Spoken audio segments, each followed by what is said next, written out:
Izin Pak Dokter, kemarin baru saja saya mendapatkan kabar dari Pak Wali Kota terkait adanya ribuan orang yang menjadi penambahan kasus baru di Tangerang Selatan. Sedangkan tingkat okupansi di RLC sendiri seperti apa Pak Dokter? Bisa dijelaskan? Ya memang dari data Satgas COVID-19 Tangerang Selatan memang sudah di atas 1.000 per hari ya. Sementara kalau yang ke RLC hunian hari ini ya 242. Tadi pagi 18 orang sudah pulang dan menurut informasi dokter jaga akan ada 10 orang lagi yang masuk pada hari ini. Jadi totalnya akan ada 300 pasien menghuni atau berapa? Oke, jadi kalau 18 ya berarti ya 200-an, 240-an ya. 240. Tapi kita tidak tahu, kadang-kadang juga kan mendadak malam datang gitu ya. Uh-uh. Jadi memang biasanya kami laporan harian itu di atas jam 9 malam setelah dokter jaga yang shift malam itu melaporkan kondisi RLC. Tapi untuk saat ini tadi 242, pulang 18 dan rencana 10 orang yang masuk. Pak Dokter, terkait dengan maraknya pasien yang berdatangan ke sini ya Pak Dokter, bagaimana ketersediaan tempat tidur Pak Dokter? Apakah sudah mulai crowded atau seperti apa?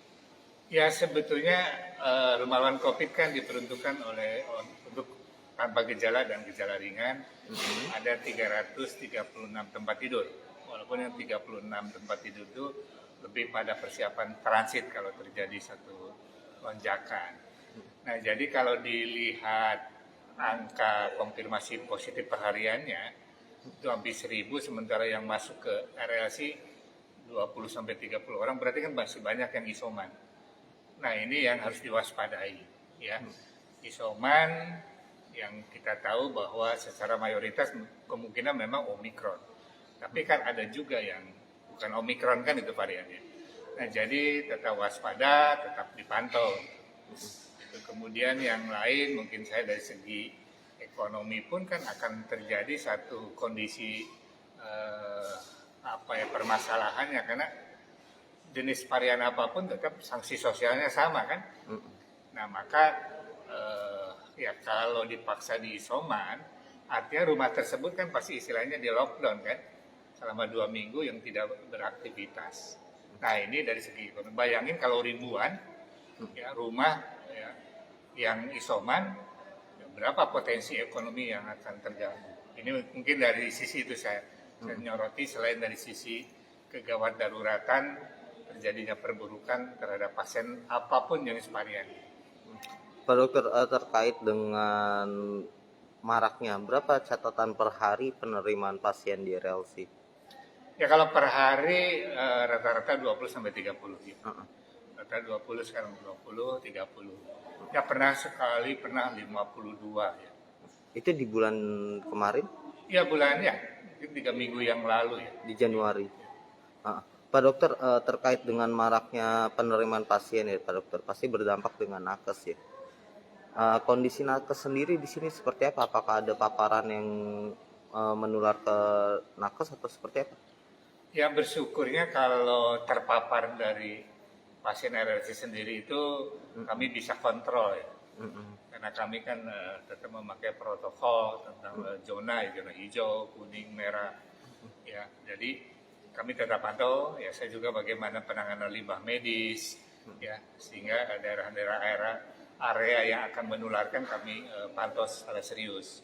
Itu. Nah, kalaupun ada yang positif biasanya itu dari keluarganya, ya dari tetangga, dari teman dan sebagainya. Artinya dari saat perawatan pun tidak ada pemaparan yang terjadi, penularan ya Pak Dokter? Pernah waktu gelombang kedua itu 2 OB.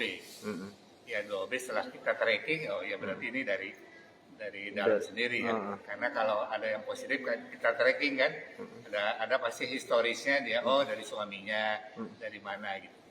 Nah, selama itu memang ada dua kejadian pernah OB yang tertular dari waktu gelombang kedua. Kalau saat ini belum ada temuan? Ya kita doakan tidak. Semoga tidak terjadi ya. Artinya nakes-nakes ini siap bekerja ekstra Pak Dokter untuk penanganan di tengah gelombang ketiga ini? Oh iya, jadi memang ya kami kan sudah mengalami 2 gelombang ya. Nah, gelombang ketiga ini kami tetap mewaspadai. Walaupun perlu disampaikan pada saat ini ya Omikron kelihatan kan secara mayoritas tidak terlalu kepada perburukan. Tapi yang terjadi adalah ini gejala sosial yang terjadi, yang ngikut juga ke RLC. Maksudnya begini, ya edaran dari Menteri Kesehatan perihal misalnya untuk tenaga kesehatan karantina 5 hari. Kemudian ada juga edaran yang Omikron 5 hari bisa, terus di PCR bisa pulang. Nah ini kan teknis-teknis begini kan akan terjadi nih kehiruk pikukan pemahaman kepada pasien-pasien. Nah sementara kalau untuk PCR sendiri kan juga penunjangnya alatnya harus juga kita siapkan. Nah ini yang selalu menjadi pertanyaan-pertanyaan secara umum. Nah jadi konsistensi aturan itu yang harusnya tetap dari pusat, provinsi sampai kabupaten kota difasilitasi kami. Sehingga bisa menerapkan aturan atau edaran yang diberlakukan. Nah ini yang terjadi. Nah sehingga kami banyak sekarang berhadapan bagaimana menjawab keinginan pasien, bagaimana menjawab hiruk pikuknya informasi yang didapat. Gitu. Ya jadi tapi kalau masalah penanganan medis semua ya kan kami sudah hampir 1 tahun 2 tahunan ya kami menangani melawan COVID. Saya kira kami sudah siap dan juga dengan RSU Tangsel di Pamulang dengan DPJP-nya, dokter penanggung jawabnya juga kita sudah koordinasi dengan direkturnya. Kalau masalah itu kita sudah harus siap. Terima kasih dokter. Sekian live report saya Tribun Tangerang dari sahabat Tribun Tangerang dari Rumah Lawan COVID terkait dengan kondisi dan kesiapan nakes di tengah melonjaknya kasus COVID-19 varian Omicron ini. Tetap patuhi protokol kesehatan, jauhi kerumunan. Sampai berjumpa di live report kami selanjutnya.